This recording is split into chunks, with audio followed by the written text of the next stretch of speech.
Hi there, traders. This is Brad Gilbert with today's trading action. All right, now hopefully today, Wednesday, we're coming into sort of the key part of the week, and hopefully we can get some activity because at the moment the major currency pairs are really diffused, right? And that's sort of momentum has been sapped out of the market. We really need the next sort of batch of macro data to really get things cooking, right? We had that Jerome Powell comments last Friday.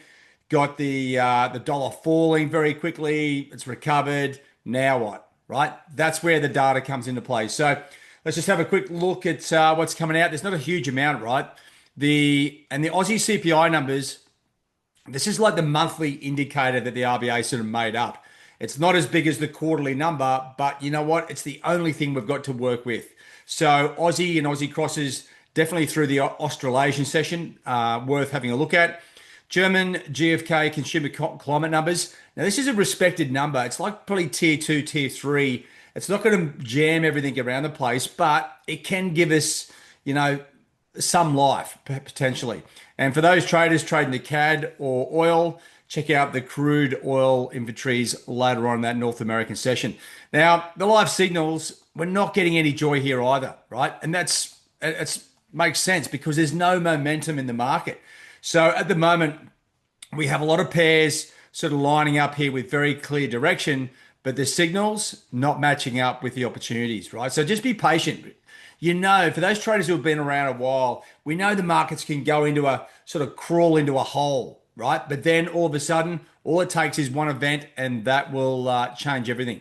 Now, just looking at the economic calendar as we go through the course of the day, I check out the construction work done as well, right? That's something, you know, it's like building approvals, all this sort of stuff, housing numbers. It's a good sign of economic activity. So let's just keep an eye on that. Now, as far as the Aussie goes, it's the weighted CPI, right? That's the one that we're looking at. The consensus is 2.3, and you're looking at 2 to 2.6 for the range, right? As I said, it's not the premier CPI number, but it's the only one we've got.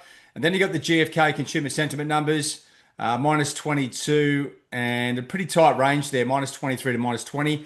Those consumer sentiment numbers, don't underestimate them, right? They are probably like a second or third tier number, but they can really come into play. And that's pretty much all we've got, right? So don't lose. The most important aspect right now is don't lose your marbles because the market's not moving, right? You can't make the market move.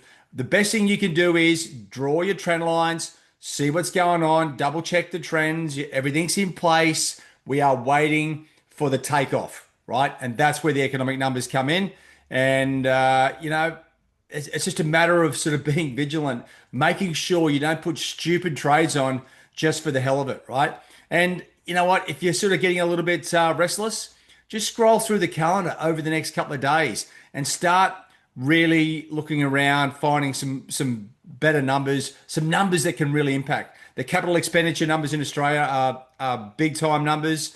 You got some GDP numbers here out of Switzerland and so forth. So plan your next few days because when it's busy, okay, you want to be ready to sort of get going, right? And the number this week, the PCE price index numbers are definitely a big number for the US. Okay, they've bagged those up with the employment numbers and the CPI numbers the following week, right? So that's the main number for the US right now. If you're looking at the markets, there's no sort of major movements. The US Treasury yields aren't really moving anywhere, and that means the major currency pairs aren't going anywhere. The market will not just trade for the hell of it. We need information. We're trying to work out where the US dollar is going, and that's where your charts come into play, right? All right, guys. So unfortunately, nothing right now. Remain vigilant because you don't know where that next bit of news is going to come from. The economic numbers should be your focus sort of going forward today. All right, guys. Have a good one. All the best. Cheerio.